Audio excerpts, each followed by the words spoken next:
Well, along similar lines, I remember there was a uh, friend of mine, and he had his uh, son using this system, and this was a few years ago, and he's like, Jason, like my son, it's like it's moving a little fast, and he's struggling now, and I'm like, let me ask you a question. I go, are you helping him? And he's like, well, yeah, I sit with him. I go, okay, are you allowing him to get the questions incorrect?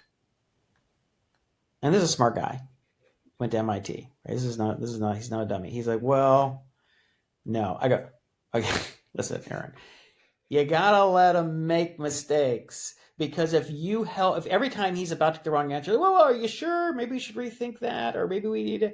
Then what you're doing is the information you're giving the system is that the kid does not make a mistake, and that the kid is mastering the material with no effort, which means the system is going to be like, hey, I mean, if this is that easy for you, might as well go faster because I don't want to bore you, right? And that's what the system does.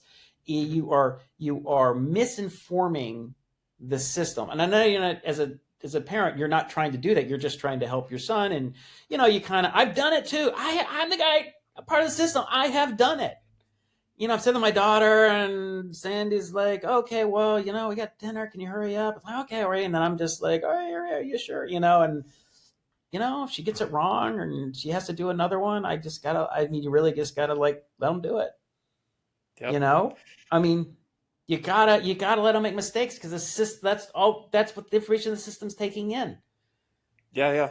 Yeah, and it's like not only is this being incorporated into their repetition intervals, but also it's only if they make a mistake that they're going to get extra practice on it.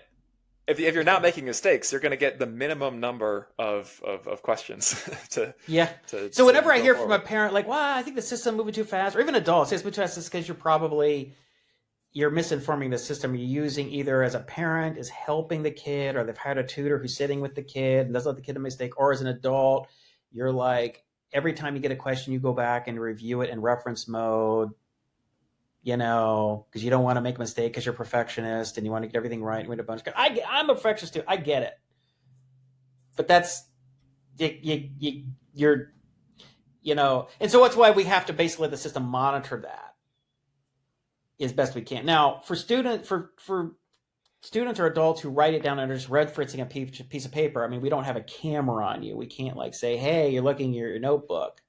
It won't be perfect, and all we can do is say, "Don't try not to do that. Try not only look in your notes after you've gotten something wrong."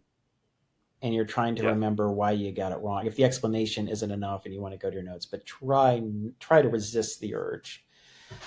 But hey, we don't explain that really to anybody, so like it's easy for people to go, well, I thought it would be good to look at my notes, and I thought it would be good to help my kid. It's like Yeah. not in the way this is happening.